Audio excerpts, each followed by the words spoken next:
Now hear me out here. I spoke earlier that I don't have regrets and everything. No, because you're doing well for yourself. However, there are some things that I wish I would have made better choices. Did differently. Did differently. And that leaving my height of my dance career for this man. You wouldn't have done it. No. And especially without a plan, I would not have done it that way. But again, I learned the lesson. You know what happens now? I will never give a man full control of my life and my finances. I will never. Ever. If you negotiate a man. No, I won't. Not even with a negotiation. So let's not negotiate with you. Because the moment that he felt like I was out of hand or out of control. He can cut you off.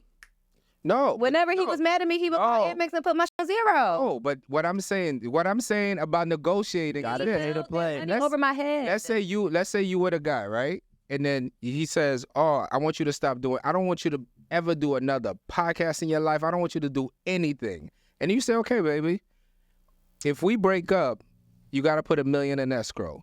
If we have a fight, I need $500,000. This is what my brother told me. If we do, so this you already you negotiated your deals. My brother said, "What you should have did was had that." But it depends on what he told me after the fact, though. It depends because if you led like that.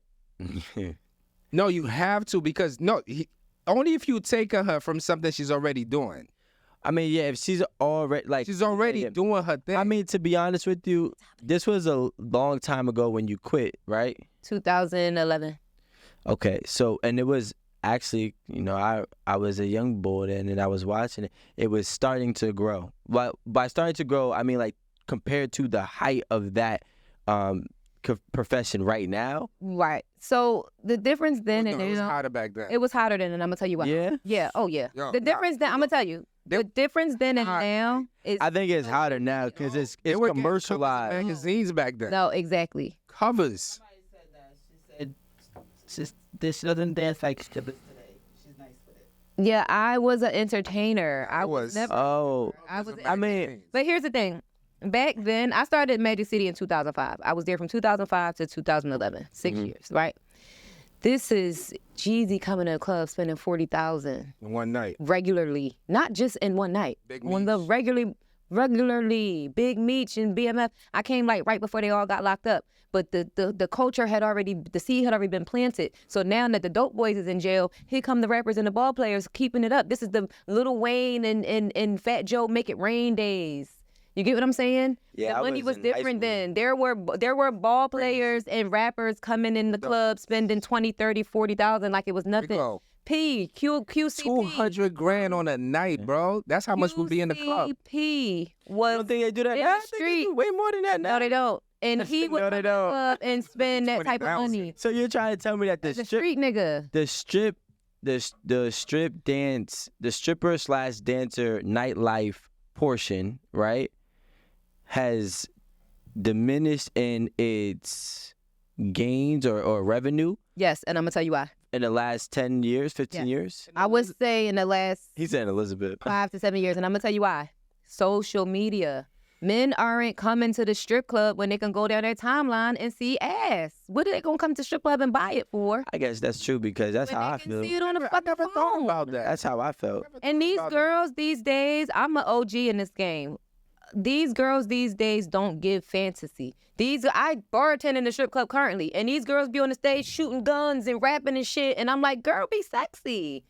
Don't no man want to come in here and throw money on you because you shooting guns in the air? That's a fact. I laugh though. It's funny. It's fun. No, be a fantasy. Yeah, you have. When I was a dancer, it was you are providing this fantasy for this man. He's going to come here to get what he can't get at home. He's going to come here to get away from his everyday problems. He's going to come here because he only could dream about having a girl like you. You get what I'm saying? And he still can't even have you. But he can have you for these 20 minutes that you grinding on his dick. He can have you for this 15 minutes that you smiling in his face. These girls don't do that these days. They're so stuck on clout. They're so stuck on who knows me, how many followers I got, or the popularity of it. They took the fantasy out of strip. And guess what else left? The coin. Because the fantasy is what really will get you to pay. The fantasy is what got you the coin. I said bye to TikTok. Bye, guys. Ciao, TikTok. Big shout out. Thank you for being here. We appreciate you. Make sure y'all jump on to YouTube Live if you want to keep watching or sign to our Patreon. Rico, in Elizabeth alone, just in 2 clubs, Cinderella's and there was another one, bro. In Cinderella's, on a given night, if there was less than 75 in that club being thrown that night, it was a slow night. And what Really? year was this? 0405. Period. 0405. 0450. You know when everything. I don't know no different. You gotta remember, like, by the time I was 18, 0405, you was on the steps. You was still on the porch. How old are you? I'm 29, so How old were you in 04? Like, I was in 6th grade. You still on the couch. Maybe even less, right? I was 12. I might have been in 7th grade. Like, So you had no idea what strip was, I did. Like, but not really. I mean, you know, But not really. I started very early in my life. I was in the strip club by 16. Okay. But at You know. 12, you ain't know what was happening. By 12, nah. You knew about it, but you didn't know I didn't know. I never knew what the atmosphere was. exactly. That's what I'm trying to say. You And honestly, by the time from 16 to 18, I was already over the strip club. Like, I was like, this is like, all right. Like, Let me tell y'all who loves the strip club.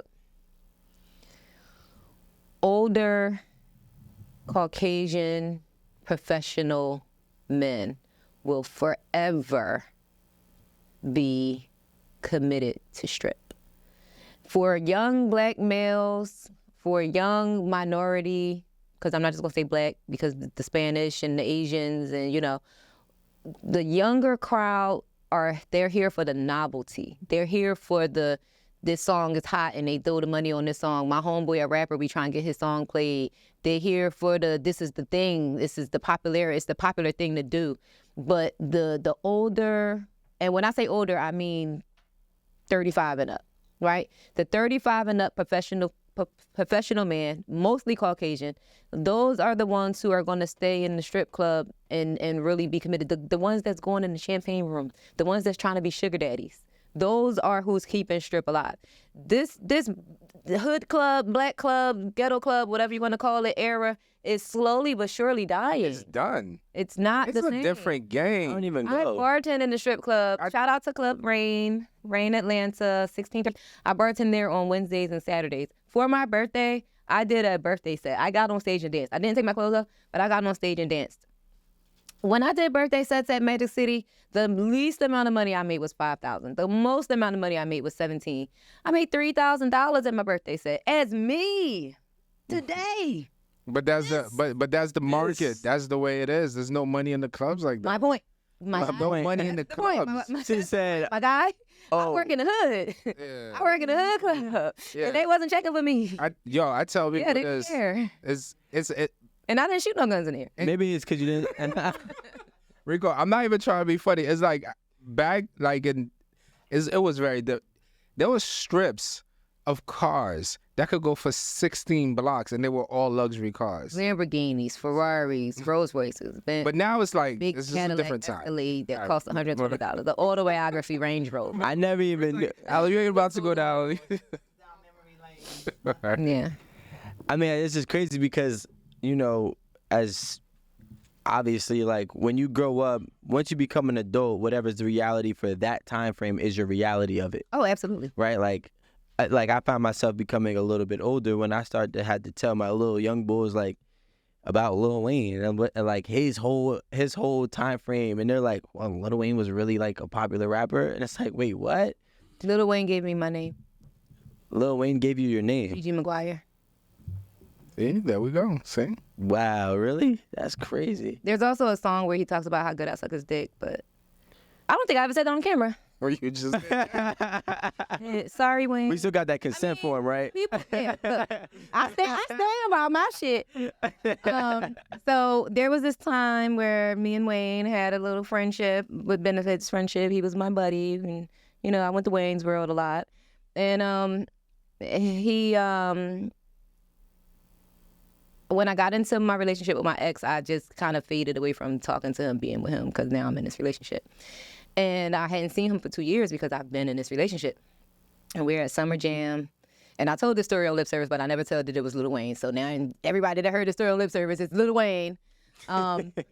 I was at the concert with my boyfriend at the time, who was my ex that I was with for so long, and a music industry executive, remember that part. And Lil Wayne sees me and he throws his hands up and I'm like, oh shit, right? And then he's performing at Summer Jam. It's him and Corey Guns, 6 foot, 7 foot. He says his verse. When Corey Guns goes to rap his verse, he runs to the side of the stage, grabs my face, and kisses me in my mouth. My boyfriend is standing right behind me. Lil Wayne, like I was a big Lil Wayne fan. Go. But he didn't know that I was in a relationship. He didn't know that I was with this I guy. don't think he was being disrespectful. It was a very natural reaction to seeing his bitch that he ain't seen in 2 years, because I kind of just like faded away and stopped speaking to him, and that became a problem. Now I had already told my boyfriend that me and him had what we had, because I would never want it to come to him to find out on. Yeah. No, so I felt like, in the beginning of us being serious, I felt like, okay, since y'all are in the same industry and I assume y'all know each other, then I should probably tell you that this is this guy that I had something with. It was never a real relationship. I've never said I was his girlfriend. We just had what we had. But in hindsight, I wish that I didn't tell him, because they wasn't even really friends, and he threw it up in my face every chance he get. And oh God, when that man kissed me in my face, it made it so much worse. Oh. Then 2 years after that, the song came out. He says, my bitch named Gigi suck my dick. I'd be like, goodness gracious, fuck. He used to say my G stood for goodness gracious, because I said that nigga climbing up the fucking bed. I know that song. Dick in my mouth. I know that song. Gigi, devastation. Yeah, I got your bitch. I'm like, Gigi, that's crazy. Like, Yeah, that's me. So, the whole name thing is, I was on the tour bus. I was on the tour bus. We was probably high on X or something, I don't know, and smoking some weed. And he's playing unreleased music, and he says like, Weezy McGuire, show me the money. And I repeated, Gigi McGuire, show me the money. Go. He's like, yeah, go. that's it. Keep that. Run with that. So that's how the McGuire came on to Gigi, and I That's dope. kept it ever since. And I actually owned that. I copyrighted Gigi McGuire back in 2012. So I own the rights to use Gigi McGuire as a name for entertainment purposes. So anybody who thought that they were slick, You gotta pay licensing fees. Period. our business is good over here. Wait, I haven't seen him in a long time, and we had a really good friendship that lasted about 3 or 4 years. Yeah, shout out to Weezy, shout out to Gigi. He's my guy. Big shout out. And I've always heard nothing but good things about him. He's so. amazing. He's very smart. He's a family man. He will take care of everybody around you. One time I was on a tour bus and my period came on, and I woke up in a pool of blood, and I was scared to tell him. And when I finally told him, he laughed at me. Like, I was so scared that he was going to flip out on me. And I'm like, I should have known, like, I should have known that my period was coming. I should have been prepared. And he's like, you're a woman. That shit happens.